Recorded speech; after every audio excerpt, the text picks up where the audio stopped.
está con nosotros el doctor Carlos Rivera, abogado del IDL. Doctor Rivera, buenas noches, gracias por Jaime, estar aquí. muchas gracias por la invitación. Primero, el tema Fujimori. Sí. El doctor Nakazaki lo que señala es que el señor Fujimori, el expresidente, y también lo han dicho en la Clínica Centenario, tiene fibrilación auricular paroxística. Sí. Que además, según Alejandro Aguinaga, amerita una atención continua, fluida, y que no es una enfermedad inventada. Sin embargo, lo que se ha dicho en la evaluación que se le practica a Fujimori es que puede recibir esta atención ambulatoria. Así es. Se corre el riesgo de que, la pregunta así suelta, ¿no? Fujimori empeore en la prisión, no, que hay aquí una suerte de acto de ensañamiento, que es lo que reclaman sus seguidores. Mira, desde mi punto de vista, no, y creo que en realidad la nuestra o la de César Nakazaki, incluido el propio doctor Aguinaga, en realidad son opiniones. Aquí finalmente lo que tiene que preponderar es la opinión de la Junta Médica. Son 5 médicos especialistas que lo han evaluado, han determinado un criterio médico que determina que el señor Fujimori está estable, ¿no es cierto? Además, teniendo en consideración que el examen se ha hecho no solamente un examen visual, sino tomando en consideración la historia clínica, que fue lo que ordenó la propia Sala Penal Especial. Y sobre esa determinación han dicho, el tratamiento médico puede ser brindado de manera ambulatoria. Por lo tanto, me parece que la opinión de ellos está siendo categórica en el sentido de que no están considerando de ninguna manera que su situación se puede empeorar o que estando en un establecimiento penitenciario, porque los médicos legistas saben perfectamente cuál es el objetivo de la evaluación médica, pudiera determinar un empeoramiento, un agravamiento y el desenlace de una circunstancia no deseada. Me parece que ahí el diagnóstico que hacen los médicos es bastante claro, bastante objetivo, e hicieron en 2 días lo que la Clínica Centenario no permitió hacer en cerca de 105 días, que era justamente no tener conocimiento cuál era el estado de salud y si es que su supuesta gravedad estaba generando esta suerte de permanencia indefinida en una UCI, ¿no es cierto? Y responder la pregunta que hizo la sala. ¿Puede o no puede recibir este tratamiento médico en un establecimiento penitenciario? La Junta Médica responde positivamente, lo puede hacer, y por eso especifica que ese tratamiento puede ser de carácter ambulatorio. Ahora, acá ya no hay manera de que Fujimori pueda buscar una segunda opinión jurídica, es decir, acá se terminó, él regresa a Barbadillo. Mira, y no hay vuelta que darle. Te soy sincero, Jaime, que creo que Fujimori tuvo esa posibilidad. Esa posibilidad, si es que la Clínica Centenario hubiese emitido un diagnóstico médico desde los primeros días que Fujimori llega a hospitalizarse. El asunto es de que creo que ahí hay una pésima decisión política suya y una muy mala decisión administrativa de parte de la clínica. ¿Cómo así? A ver, ¿qué cosa es lo que pudo haber hecho la clínica? Pudo haber informado al tribunal, ¿no es cierto?, su estado de salud. Y sobre la base de eso, el tribunal no sentirse agobiado por la presión pública, decir, oye, mira, han pasado 100 días y nadie sabe qué pasa con Fujimori y encima está en una unidad de cuidados intensivos, lo cual es una cosa bastante extraña, ¿no es cierto? Ese es un punto importante, es decir, se pudo haber en estos 100 días dicho la clínica, oiga, este señor está mal. Sí. No haga usted la barbarie de mandarlo a prisión si está realmente mal. Exactamente. El problema es que creo que Fujimori no estaba mal, ¿no es cierto? O sea, sí pudo haber tenido una descompensación, no puede haber una descompensación, yo no soy médico, pero creo que no puede haber una descompensación que dure 100 días, ¿no es cierto? Es esa la circunstancia que obliga a la sala a decir, oye, mira, yo necesito una opinión certera, objetiva, que ya no puede ser la de la Clínica Centenario, ¿no es cierto? Porque ya le habían hecho un requerimiento a la dirección de la clínica y hasta el día de hoy, después de 10 días, la clínica no ha dicho esta boca es mía, lo cual es en realidad ya casi un acto de resistencia a la autoridad. Por eso es que la sala ahora solamente va a mirar el informe médico cuyo examen se hizo el miércoles. El informe sale el día viernes por la mañana y en la tarde la sala ya está tomando nota y decidiendo que, por lo tanto, puede volver a prisión, y ya lo que hemos conocido es el informe del INPE, ya se sabe que es Barbadillo, como lo conversamos creo el viernes por la noche. Sí. Y el desenlace es un desenlace en el que creo que la propia negligencia de la clínica y la pésima estrategia política de Fujimori determinaron que lo que parecía ser una estrategia de ganar tiempo, victimizarse, finalmente creo que está siendo revertida en este aspecto importante que era su permanencia en la clínica. ¿La clínica ha sido cómplice con Fujimori en esta situación? Sí, sí, lo ha sido totalmente cómplice. ¿Cuán grave la complicidad? Me parece que es grave porque en realidad no es una persona que ha pasado por ahí y se internó. En realidad es grave en el sentido de que hay una persona que la clínica sabe perfectamente que Fujimori estaba sometido desde el 3 de octubre a la justicia y al Poder Judicial. Digamos, nadie podría decir, oye, desconozco cuáles son las circunstancias legales del señor Fujimori. Y se hace mucho más grave cuando desde el día 10 de enero la sala le exige a la clínica y le dice, denme una fecha de alta médica. Hasta el día de hoy la clínica no responde. Y por lo tanto ahí sí hay creo un acto ya no solamente de negligencia, sino de resistencia, porque ya teniendo la sala penal el informe médico que dice, oye, no está grave y la persona puede recibir un tratamiento ambulatorio, por lo tanto cualquier estimación de carácter médico de la clínica me parece que ya va a tener que ser desestimado. Si es que lo hubiera, el asunto es que no existe ninguno. Claro. El presidente ha tenido palabras más bien disonantes, distintas, sí, diferentes. Él más bien dice que se inclina, por lo menos lo ha deslizado, ¿no? Se inclina por la posibilidad de que Fujimori vaya a un arresto domiciliario, que no vaya a prisión, sino que vaya a su casa a terminar su condena. Sí, ¿Qué piensas de eso? Me llamó la atención escucharlo. En realidad no logro entender la racionalidad de abrirse un frente político sobre un asunto que es una decisión judicial, ¿no es cierto? Y que me parece que él la respaldó en su momento, ¿no?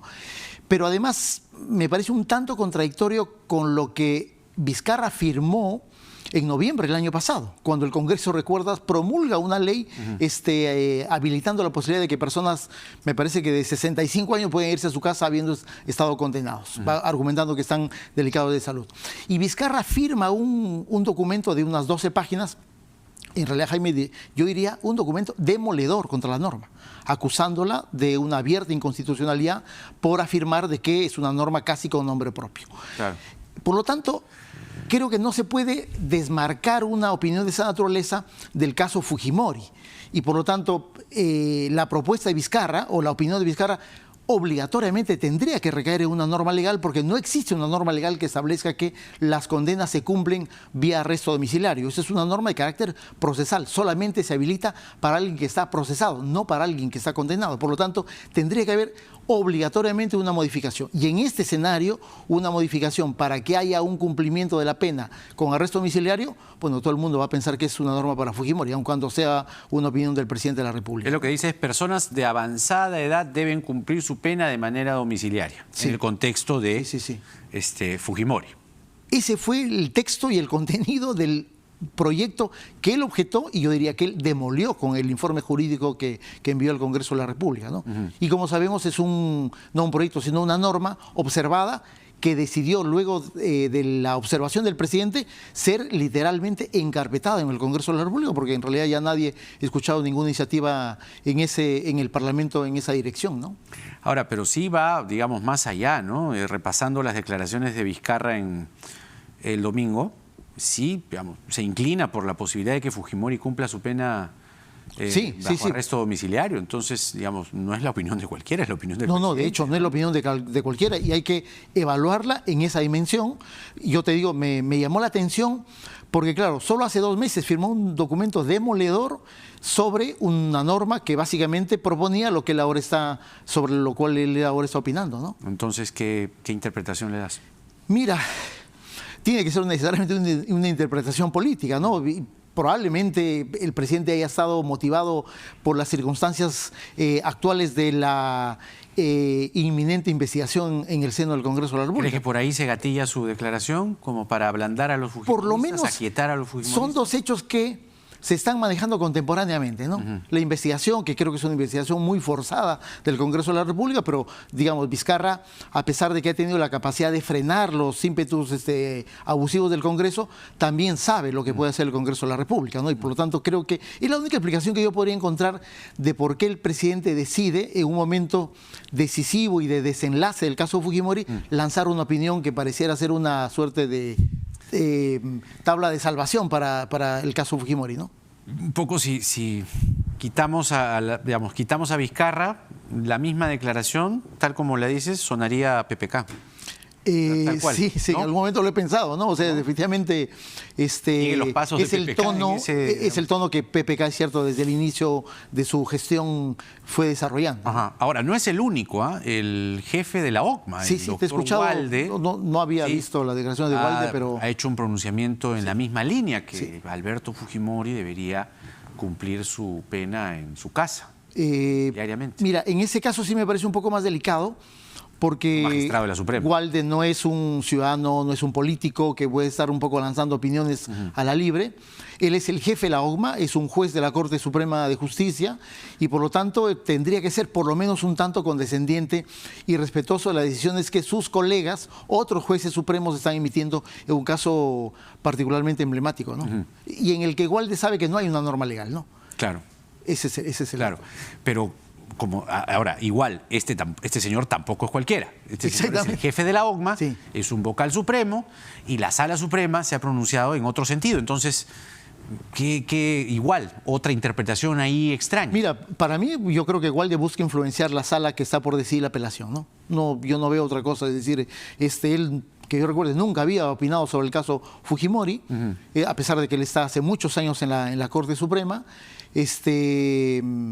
y por lo tanto me da la impresión de que busca marcar un nivel de influencia en la sala que preside Salas Arenas, que es la sala que está por resolver el tema de la apelación de la decisión de Núñez emitida en octubre del año pasado, ¿no? Me da esa impresión.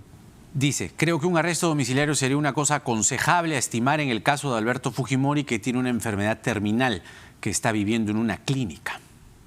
Eso es lo que ha dicho Vicente Walde. Creo que lo único cierto es lo último que dice, que Fujimori vive en una clínica, ¿no? Pero en realidad Fujimori, ya el informe médico es categórico, no tiene una enfermedad terminal, ¿no? Felizmente. Ya, entonces, para cerrar el tema Fujimori, bastaría ahí queda una apelación entonces. Queda resolver la apelación interpuesta por la defensa de Fujimori, Ya. cuya audiencia fue el 17 de diciembre. Ya. Ha pasado un poco más de un mes. Estamos, yo diría, en el plazo en el que la sala ya debe emitir una decisión sobre el fondo del caso. Recuerden, el caso fue la demanda de control de convencionalidad. Núñez Julca nos da la razón, dice efectivamente acá hay una violación en términos de las normas internacionales. Ajá. Se anula el indulto y la siguiente decisión es, por lo tanto, Fujimori retorna a prisión. Ya. Cuando la sala está verificando el estado del cumplimiento de esa decisión, en realidad yo creo que la sala se está preocupando de que no puede haber una decisión judicial que tras 100 días de emitida no se cumpla. Ese es yo creo que la apreciación que yo podría... O sea que en esa apelación podría revertirse lo que ha dictaminado la sala de Núñez, es decir, que regrese a Digamos, prisión. formalmente, en toda apelación hay dos posibilidades, o se pierde o se gana, Ya. y podría haber un resultado de que la sala revoque la decisión de Núñez. A mí me da la impresión que eso no va a ocurrir. Y esa ya sería una última instancia. Sería una ¿no? última instancia, obviamente, ¿no? Y A curioso nivel penal. que Walde vaya en esa tónica como Va en para, esa tónica un bien poco, dices, ¿no? querer Va en influir, esa tónica. ¿no? Es cierto, no está opinando sobre el caso, pero me parece que está un poco lanzando observaciones políticas sobre lo que el Tribunal de la Suprema está decidiendo, ¿no? Vamos al otro tema. El otro tema es el referido a la excongresista Marta Moyano. Ella ha sido condenada a 2 años de prisión suspendida, Sí. ¿no? Por el delito de difamación agravada y además al pago de 20.000 soles, me parece. Sí. 20.000 soles. No tengo acá el dato, pero sí, lo tenía acá, 20.000 soles. El tema es que ella, para contextualizar el caso, en el 2017 se refirió a Jenny Romero Caro. Coro. Coro, perdón, es. Coro. Sí, Coro. De ser una de las que asesinó a una de las terroristas, digamos, ¿no? Además, ella, entiendo, fue indultada por la Comisión Lancier, ¿no? Jenny Romero. En realidad, Jenny Romero Coro es indultada en marzo del 2001 por Paniagua. Claro, pero estuvo su nombre en la lista de la Comisión Lancier, me parece, ¿o no? En un primer momento fue evaluada, Ya. pero tras el cambio de gobierno... ¿Con Paniagua o con Toledo? Con Paniagua. Con Paniagua, Con Paniagua, ya. es 2001. Eso también, pues la gente dice Toledo, no, fue con Paniagua, ya, eso es importante. Lo que dijo Marta Moyano es que Jenny Romero Coro le pone, además, le dice camarada Lucero, que en el 2017 fue una de las personas que asesinó a su hermana Sí. María Elena Moyano. Así es. ¿Cuán cierto es eso? y si ella pudo acreditar la afirmación que hizo en el 2017. No, es un hecho no solamente falso, sino difamatorio. Y por eso el juzgado hoy día la ha condenado, ¿no? Ya. ¿Cuál es la historia en este asunto, no? Efectivamente, Marta Moyano con un señor de nombre Gregory Gallego se presentan en Ampliación de Noticias el 17 de octubre y me parece que estaban dando una entrevista sobre la liberación de Marta Huatay. Y efectivamente, creo que estaban expresando la indignación del Perú por esa liberación. Pero en esa entrevista de manera absolutamente gratuita, señalan el nombre de Jenny Romero Coro como la persona que había asesinado, lo dijo Marta Moyano, a su hermana María Elena Moyano el 15 de febrero del año 92. Un crimen que creo que todos hemos repudiado, ¿no es cierto?, por lo horrendo. Y a partir de ese momento, y en los siguientes días de por lo menos una semana entera, va haciendo el mismo tono de declaraciones, tanto ella como el señor Gregory Gallegos, en diversos medios de comunicación. Nosotros hemos conocido el caso de Jenny Romero Coro el año 2001, ¿en qué circunstancias? Ella, y ahí está el expediente judicial, el año 94 la DINCOTE le abre una investigación por terrorismo y el 94 el Poder Judicial y el Fuero Militar le abren procesos penales contemporáneos por una supuesta pertenencia a Sendero Luminoso. ¿Pero ella era la camarada Lucero? No, de ninguna manera. En realidad, la única sindicación que hay en el atestado policial es de una persona arrepentida que nunca logra corroborar su dicho. Y en el Poder Judicial, el año 2000, esta investigación se inicia el año 94, cuando ella me parece que tenía algo de 15 años, ¿no es cierto? El año 2000, Jenny Romero Coro es detenida hacia octubre, noviembre del año 2004. ¿En Chorrillos? En Chorrillos, que es el lugar donde vivía y sigue viviendo hasta la fecha. En ese momento, el Poder Judicial, ¿qué cosa es lo que determina? Determina que ella, efectivamente, ya el 2000 es una mayor de edad, pero determina que va a aplicar una figura procesal que se llama el corte de secuela del proceso. ¿Por qué razón? Porque el Poder Judicial verifica que los hechos que se le imputaron en el año 94, ¿no es cierto?, son hechos efectivamente ilícitos sobre el dicho de un arrepentido, pero el Poder Judicial determina que en ese momento ella era menor de edad y por lo tanto bajo ninguna circunstancia podía seguirse un proceso penal por hechos cometidos supuestamente cuando ella menor. Pero le preguntaste, digamos, sobre si es que ella estuvo en este grupo que, según Marta Moyano, asesinó a su hermana. Sin duda alguna, sin duda alguna. ¿Qué te dijo? Ha negado absolutamente, porque además, Jaime, hay una historia paralela. A finales de los 90, un grupo de senderistas, me parece 5 o 6, ya fue condenado por el crimen de María Elena Moyano. Y eso Marta Moyano lo sabe. Eso entonces, Marta Moyano lo sabe, perfectamente lo sabe. Ahora, me dices que los hechos se le imputan en el año 94, pero a María Elena la matan en el 92. Es que hay un dato muy concreto. Desde la investigación policial en adelante, jamás ni la policía, ni la fiscalía, menos el Poder Judicial, le ha imputado a Jenny Romero el crimen de María Elena Moyano. Jamás. Y nosotros lo hemos acreditado cuando decidimos. Comprenderás, o sea, que la hermana de María Elena diga eso y uno dice, le creo, porque es su hermana. Mira, o sea, obviamente. Y el crimen fue espantoso. El crimen fue un crimen. La mataron de una manera abominable y encima le pusieron una carga de dinamita y le hicieron estallar en pedazos. Fue un crimen de los emblemáticos que Sendero quería, sobre los cuales quería imponer el terror en la ciudad, ¿no es cierto? Febrero del año 92. 15 de febrero del año 92. Pero esta información policial y judicial nosotros lo hemos acreditado en este proceso. Nunca la DINCOTE le imputa una responsabilidad o participación o algo relacionado al crimen de María Elena Moyano. ¿Y sobre alguna participación en Sendero? Le imputa pertenecer a Sendero sobre la base de una declaración de un arrepentido. Eso judicialmente, el momento que el Poder Judicial hace un corte de secuela del proceso, también declara que, dice, no existe ningún elemento que corrobore el dicho del arrepentido. Por lo tanto, el Poder Judicial hace un corte de secuela como consecuencia de que se le ha imputado un hecho delictivo cuando era menor de edad, pero también hace una valoración de la prueba y el Poder Judicial prácticamente está diciendo, oye, aquí no hay evidencia que nos permita continuar con la tramitación del proceso judicial. Marta Moyano tuitea un recorte del diario El Comercio, que entiendo es del año 2000, ¿no? Ella dice, apresan a terrorista que asesinó a Moyano. Sí. Es el recorte del diario El Comercio. Dice, nosotros lo hemos presentado al proceso. Ya, te digo, ella lo pone, ¿no? Los días de libertad se terminaron para Jenny Romero Coro, camarada Lucero, 26 años de edad. quien fue capturada el viernes en Chorrillos. Esto fue el año 2000, repito. Así es. Ella, además de ser mando militar del destacamento especial del Comité Zonal Sur de Socorro Popular, que era una facción de Sendero, ¿no? Un comité de Sendero, participó en 5 atentados con coche bomba, entre ellos uno contra la prefectura de Lima y otro contra la embajada de Japón. La terrorista, el artículo la llama así, también tomó parte en el asesinato de 4 policías e integró el grupo que asesinó a Marilena Moyano. Esa información periodística no es la información que aparece en el atestado policial. Esto es del diario El Comercio, año 2000. Exactamente. Pero esa información periodística que se da en los momentos de la detención de la señora Romero Coro, no es una información que la policía consigne en el atestado policial, que como tú sabes es el origen de las investigaciones de carácter penal. Claro.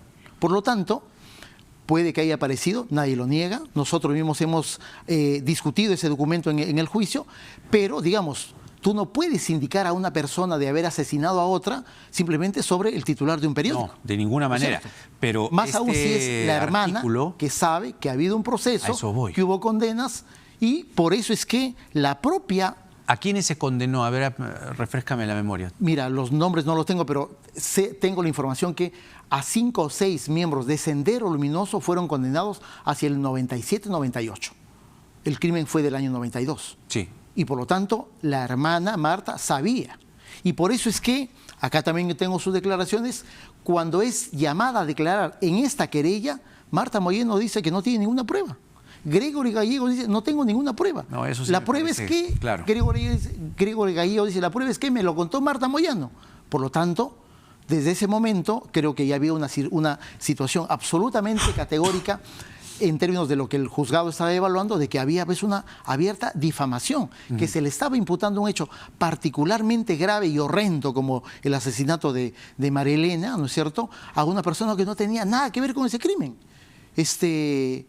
Dicho, además, por una persona que tiene conocimiento, ¿no es cierto?, y que sabe las consecuencias de lo que está haciendo. La señora Moyano, lo hemos acreditado, digamos, es de público conocimiento, ha sido congresista de la República, ha sido presidente de la Comisión de Constitución, ha sido vicepresidente del Congreso, o sea, dice que está estudiando Derecho. Oye, no puedes hacer declaraciones de ese tono y de ese calibre, con esa gravedad de la sindicación que estás haciendo, y después te vas al juicio muy libre de huesos y dices, oiga, señor juez, disculpe, pero yo no tengo ninguna prueba de lo que he dicho.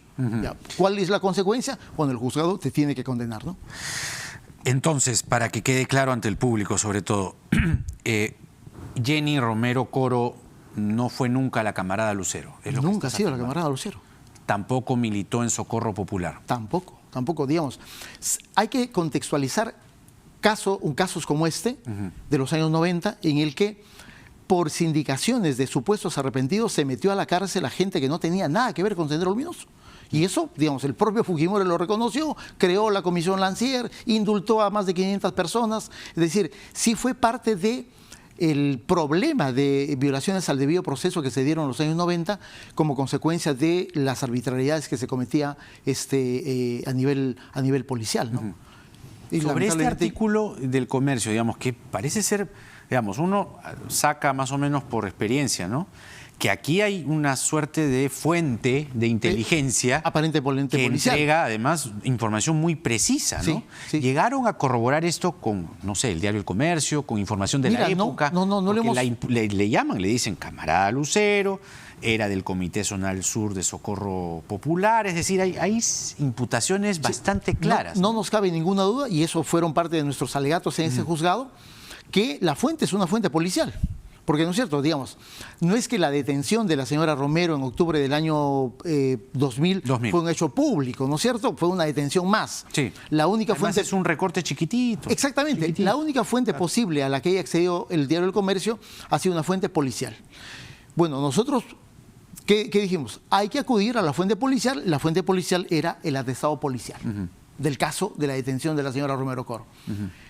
La información periodística no se condice con el contenido del documento policial, ¿no es cierto? Lo grave hubiese sido para los intereses de la señora Romero Coro que la información periodística sea la misma de la que luego se dio cuenta en el informe policial, pero en realidad es un caso completamente diferente, ¿no? O sea, ni fue Lucero, ni estuvo en Comité Sendero. Zonal Sur de Socorro Popular, Exactamente. ni además participó en 5 atentados con coches bomba, ni tampoco contra la Prefectura de Lima y contra la Embajada de Japón, ni tampoco integró el grupo de ataque En a absoluto. crimen a María Por Elena. eso es importante esto que te anoto, no solamente el corte secuela, porque era menor de edad, ¿no es cierto?, cuando se le imputaron estos hechos, sino que además hay una consideración en términos de valoración de la prueba que el Tribunal de la Sala Penal Nacional evalúa y dice, oye, aquí no hay una corroboración del dicho de la imputación del arrepentido, que me parece que es un elemento muy importante, que también lo hemos aportado a este proceso de querella y que para nosotros es un hecho, una información muy valiosa, porque es una información judicial, policial, ¿no es cierto?, que dan cuenta de que ella nunca estuvo comprometida con el caso de Marlene Moyano, nunca se corroboró esa información de la sindicación y por lo tanto los dichos de Marta Moyano, que ella luego mismo dice, oye, ¿sabes qué? No tengo ninguna evidencia, eran abiertamente difamatorios y la condena tenía que ser un hecho, una consecuencia lógica del curso de esta investigación judicial, ¿no? En el desarrollo de esta entrevista, tú sabes, las redes arden Sí. y se repite un calificativo. Dicen que tú defiendes terroristas. ¿Qué tienes que responder ante eso? Mira, en realidad eso hace mucho tiempo es parte de las, ¿cómo llamarlo?, imputaciones o actitud de denigrar la labor que se hace desde el IDL, ¿no? El IDL ha tenido un compromiso decidido en la lucha por la defensa de los derechos humanos. En esa labor, obviamente, hemos defendido a muchísimas personas acusadas de manera indebida por terrorismo. Lo hemos hecho y hemos obtenido la libertad de muchas personas. Y ha sido un esfuerzo no solamente del IDL, sino del conjunto de instituciones de derechos humanos. Pero lo hemos hecho en el convencimiento que estamos defendiendo personas inocentes y no ejerciendo una defensa a la ligera, sino como resultado de una evaluación, en el caso del IDL, muy profunda, porque sabemos perfectamente la gravedad de los hechos que constituyen cualquier acto de naturaleza terrorista. Y creo que no nos hemos equivocado, creo que tenía una labor absolutamente profesional en esto y siempre hemos destacado que en este esfuerzo, en los años 90, que es cuando comienza el trabajo en esta dirección, hasta el propio presidente Fujimori colaboró en esa labor decidida en la defensa de este tipo de casos. Él creó una ONG que dirigía el padre Lancier. Él creó la Comisión Lancier. Él evidencia la existencia de un problema grave de inocentes en prisión y en su periodo, que es el periodo en el que más indultos hay a favor de personas injustamente condenadas por terrorismo, Fujimori indulta cerca de 520 o 25 personas. Es mucho menos... Acusados por terrorismo. No solamente acusados, sino ya condenados. Condenados por jueces sin rostro. Con la ayuda de Lancier, Fujimori logra evidenciar la existencia de un muy grave problema de esta naturaleza. Por eso, en realidad, este tipo de cosas fastidia, pero en realidad es parte de los gajes del oficio. Así ¿no? es el fútbol. Así es el fútbol, diríamos, en estas circunstancias. Carlos, gracias por la ti, entrevista y Jaime, por las aclaraciones y los descargos. Okay. Hasta otra oportunidad. Hasta pronto. El doctor Carlos Rivera, abogado del IDL, hablando de Fujimori y de esta acusación a sentencia, en realidad condena a María Elena Moyano por dichos que no supo finalmente probar. Son las 10 en punto de la noche. Hasta aquí llegamos. Como siempre, en el Perú de hoy nada está dicho, así que nos vemos mañana a las 9 en punto de la noche. Quédese en RPP Televisión. Viene la última central.